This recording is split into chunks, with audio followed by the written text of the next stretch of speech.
वज़ीर-ए-आज़म शहबाज शरीफ ने अरकान असम्बली को आज इशाइया पर बुला लिया। बजट की मंजूरी और सियासी सूरत हाल पर गौर होगा। तमाम हुकूमती और इत्तेहादी अरकान को शिरकत की हिदायत। वज़ीर-ए-आज़म शहबाज शरीफ का 10 साल से ज़ेर तामीर इस्लामाबाद जेल कम्प्लेक्स का नोटिस, अगले माली साल में जेल की तामीर मुकम्मल करने का हुक्म। राना सनाउल्लाह की सरबराही में जेल मंसूबे के जायजे के लिए 6 रुकनी कमेटी तश्कील। कोरोना केसेस में तेजी से इजाफा, कराची में कोरोना मुस्बत केसेस की शरह 22% से तजावुज। मुल्क में 24 घंटे के दौरान मजीद 382 अफराद में कोरोना की तस्दीक, 2 अफराद जान की बाजी हार गए। मुस्बत केसेस की शरह 2.85% रिकॉर्ड। अंदरूने मुल्क परवाज़ों के मुसाफिरों, रेलवे और पब्लिक ट्रांसपोर्ट में मास्क पहनना लाजमी करार। आसिफ अली जरदारी का सिंध में बल्दियाती इलेक्शन में तारीखी कामयाबी पर इजहार तशक्कर। कहा, जियालों की कामयाबी अवाम की कामयाबी है। बल्दियाती इंतखाब के दूसरे मरहले के लिए कमर कस लें, फतह आपकी मुंतजर है। सवात के हल्का पी के 7 का मार्का पीटीआई के नाम। गैर सरकारी गैर हतमी नताइज के मुताबिक पीटीआई के उम्मीदवार फजल मौला जीत गए।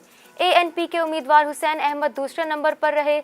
नशिस्त एएनपी के मेंबर सूबाई असम्बली वकार खान के इंतकाल के बाइस खाली हुई थी। कराची वाले अब जदीद बसों पर सफर करेंगे। चेयरमैन पीपल्स पार्टी बिलावल भुट्टो ने पीपल्स बस सर्विस का इफ्तिताह कर दिया। बस में सफर भी किया। इब्तदाई तौर पर बस का कम से कम किराया 25 रुपए, ज्यादा से ज्यादा 55 रुपए रखा गया है। इलेक्शन कमीशन को पंजाब असम्बली की मखसूस नशिस्तों पर नोटिफिकेशन जारी करने की हिदायत। लाहौर हाई कोर्ट ने पीटीआई की दरख्वास्त मंजूर कर ली। तहरीक इंसाफ में खुशी की लहर। 5 नशिस्तों के बाद पीटीआई की असम्बली में मेंबरान की तादाद 163 हो जाएगी। मुस्लिम लीग नून का लाहौर हाई कोर्ट का हुक्म चैलेंज करने का फैसला। 24 अरब रुपए की मनी लॉन्ड्रिंग का इल्जाम। मुनसिलाही एफआईए केस में शामिल तफ्तीश।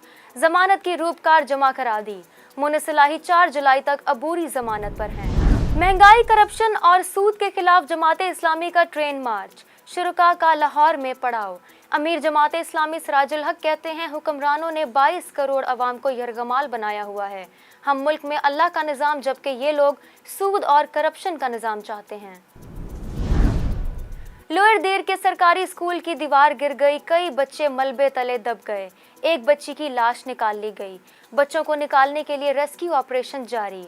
लाल किला अस्पताल में इमरजेंसी नाफिज। कोलंबिया में बुल फाइटिंग के दौरान स्टेडियम का एक हिस्सा गिर गया। 46 अफराद हलाक, मुतअद्दिद जख्मी। बरतानिया के शहर बर्मिंघम के घर में धमाका, 5 अफराद जख्मी, एक की हालत तशवीशनाक।